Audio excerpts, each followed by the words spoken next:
What's going on, y'all? Another Monday night. Got the first day of work for the week out of the way. Um, just kind of want to check in. Um, got the finally got the Uncle Bill project tore completely down.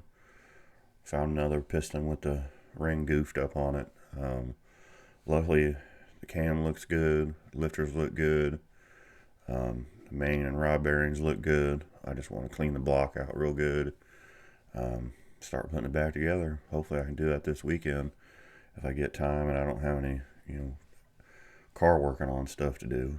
Um, I think I actually do have at least one car to work on. So, but mainly just wanted to check in with that and just go over some more of my racing stuff, And I haven't been in a car for like 10 years, so a lot of this is probably old technology for a lot of you guys, but um, some of the new guys coming up in the ranks, this might help them out, you know, especially like doing a burnout, staging the car, um, not really, driving the finish line. It's kind of a thing you got to learn how to do, but I mean, I can give you some ideas on, you know, where to start and, how to kind of learn how to adjust everything.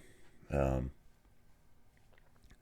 First things first, um, when you get to the drag strip, if you didn't drive the car there, which a lot of guys are driving the cars there, so if you're driving it there, everything's warmed up, the transmission's warmed up, rear end's warmed up, you know, just everything's warmed up and good. The brakes are good and warm. You got all the rust knocked off of them from sitting. Um, but if you tow it, um, thing I like to do, and I've seen, well, a couple things you can do.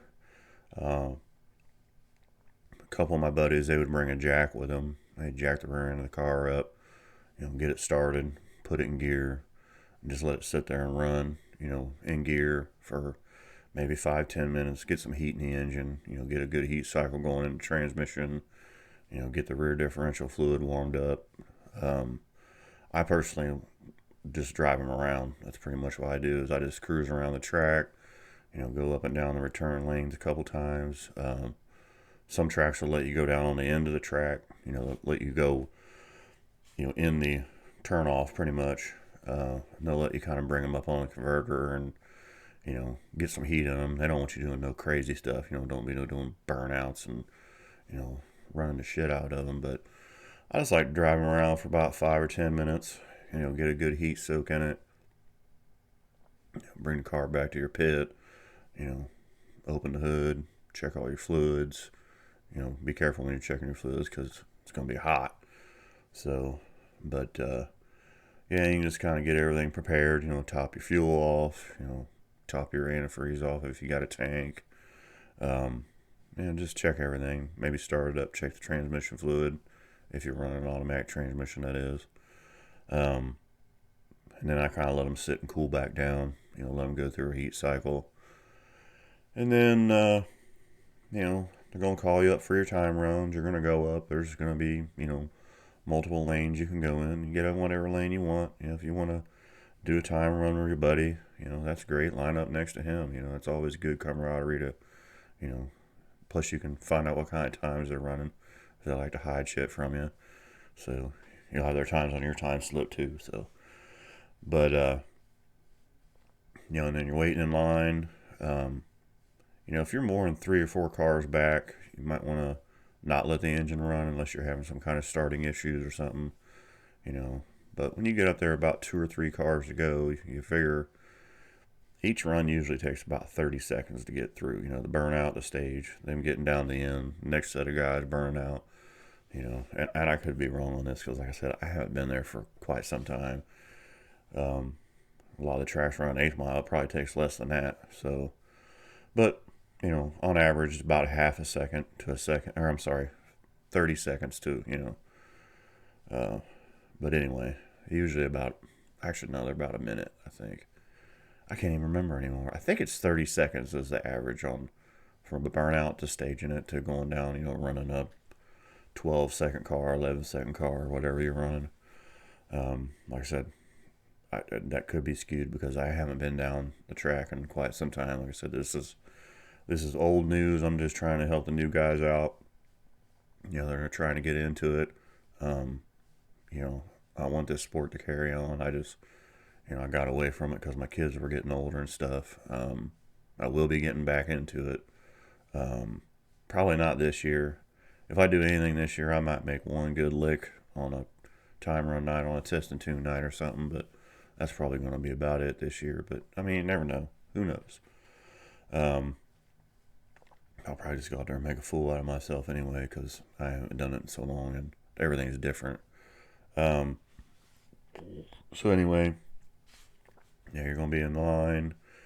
Um, at my track, you had to make a left-hand turn to get into the water box. Try and get yourself good and centered in the water box. You know, if you can, drive past the water a little bit. Maybe as you're going through the water, you might want to kind of just womp it one time and spin the tires over and get all the dirt and stuff off of them. Make sure you got a good amount of water on them. I like to get out of the water maybe 2 or 3 feet. Um, then the cars in front of you, as soon as they leave, then the guys are going to say, they're going to do the let's get them warmed up, boys and girls. Um, so my car had line lock, so I'd pump brake pedal up, push the line lock button, let off the brakes, so then the front brakes are locked. Um, I would start it in low gear and just literally like first, second, third, get into third, get some wheel speed up, let off the button, it'll start drifting out, and then I just kind of would just feather the pedal up and down, and then it would grab. That's when the tires are good and hot. It hit a good part of the track. And then I put it in neutral. Rev the engine a couple times, just clean it out. Get all the spent fuel out of it and stuff. And then you put it down in low gear, and you just kind of idle forward, idle forward, idle forward. Then you're going to get into the pre-stage and the stage beams.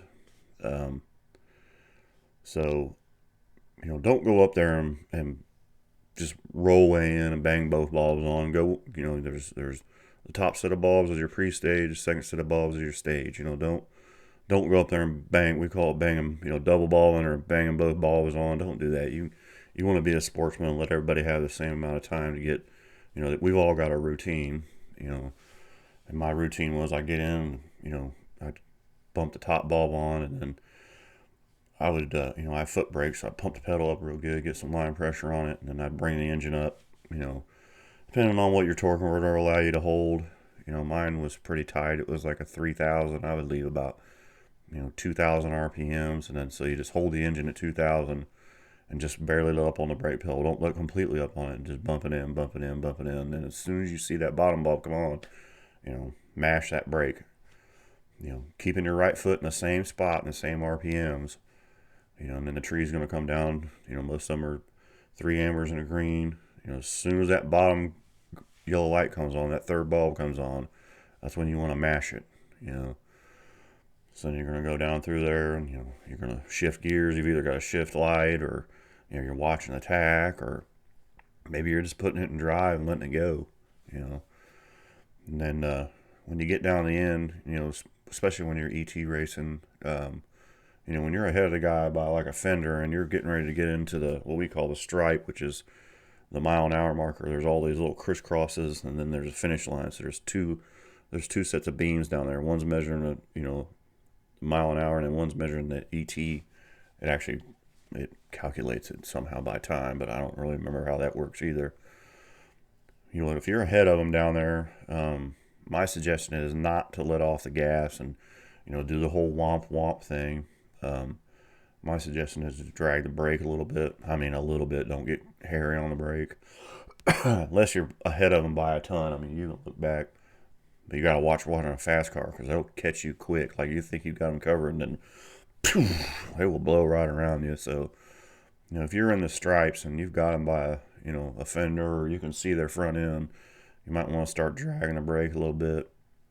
I don't like doing the whole womp womp thing, letting up and down on the gas. There's a couple of reasons why. Number one reason is, if you're running an automatic transmission, you've got to wait on the torque converter to spool back up. When you're back on the gas, so you're losing power there, you're losing time there. Um, you've got to let the engine get back into its RPM range where it's making power down there. The other thing is the front end of the car is dropping and coming back up, so you're unloading the suspension. That thing's going to get away from you. Um, uh, yeah, that's about it. Like a standard shift car, I mean, it's those things go, you're just waiting on the engine to come back up. It can cause a dangerous condition, getting the chassis unloaded and get out of control. It really makes the torque converter mad. I actually blew a transmission front seal down there one time doing that, and I took the transmission apart, never could find anything wrong. And I told them what I did at the transmission shop, and they're thinking that I actually raised the transmission line pressure doing the womp womp. The torque converter just flashed real hard, and the pump flashed real hard. They think it just made too much pressure and just pushed the front seal right out of it. And you want to talk about a dangerous condition? I thought I was on fire. I could not see. I was time running a good friend of mine, and he was actually faster, so he was going to be turning in front of me to get off. I couldn't see him, so I rolled the window down. I was just looking at the guardrail, and I got it as close as I could to that and just, slowed it down as quick as I could, praying that there wasn't transmission fluid on the back tires and I was going to have a mess. Or obviously the transmission fluid was hitting the headers because, man, it was just poof, white cloud. And so, yeah, you want to be careful with that stuff. This is a dangerous sport. It's fun as hell. I mean, it's an adrenaline rush, and I really missed that rush. It was a really fun time, especially when you would win, a bracket race. Your win light come on the wall when you're coming by. You're like, yeah, So then you get her slowed down and pull off the track, and usually there's a little ticket booth down there, and the people will be handing your tickets out the window. You either won or lost, or whatever, and read your time and get back to your pit, get your hood up, get the motor cooled back down, make sure all your fluids are good, make sure your fuel's full, and get ready for them to call you up next time. And there's some dumbass mistakes I made over the years too. I one time, probably the worst one I can remember I did. There was this guy we always wanted to race because he was really good, and he'd always try and get his car up there where he could get the ducks, we called them, the easy prey. And I drew him one day, and man, I was on a tear. I had this guy big time, and I get up there, so I do the burnout. I'm coming out of the water box, and man, I was just so excited. I did this big long burnout, and by the time I realized where I was, I hit the brakes and I rolled through the staging beams. And the rules were there, you couldn't back up. Like the sign said, you back up, you pack up. I was so pissed because I had this guy's number, man. I had him dead to rights. But man, it's just like I said, you'll learn a lot more ways to lose a race than you will win a race. Let me tell you, man, oh man, I was so pissed at that. I messed around one time down on the end. Was buffing a guy, because I had him by a ton. I think he might have been broke. My damn foot slipped off the gas pedal and went under the gas pedal. I couldn't get back on the gas. Let him around, let him win. I'm like, dumbass. So, I mean, there's many other ways that you learn how to lose. Believe me, it's stupid. Put the wrong dial in on the car. Forget to put gas in it, run them out of gas. Break stuff. You break shit all the time. Break a drive shaft, break an axle. Have a rocker arm fly off. Distributor drive gear breaks. I mean, there's so many different ways you learn how to lose one. It's amazing. It's kind of comical to sit back and think about all the stupid shit we did and lost, and we didn't need to do it. We didn't need to do it, or we didn't mean to do it. It was just a fluke. But we're getting excited and run through the fucking beams. So, but yeah, I just wanted to check in this week. Kind of excited. My channel got enough views and subscribers that it's actually monetized now. I mean, not that I'm making a mint or anything, but kind of a milestone because I've really been working my ass off to put videos out and stuff. And I appreciate all you guys that watch them and like them and share them and comment on them. It's great. Um, Probably gonna try and do a live stream probably Thursday night. Um, I don't know for sure yet, but I'll try and get it up early where everybody gets to see it a day or two ahead of time. I'm always so busy with work and stuff around the house, and the weather's breaking, so my yard's a hot mess. I need to get it cleaned up. So, but hey, that's what's up this week, and I'll be talking to you soon. So get out there and fix something.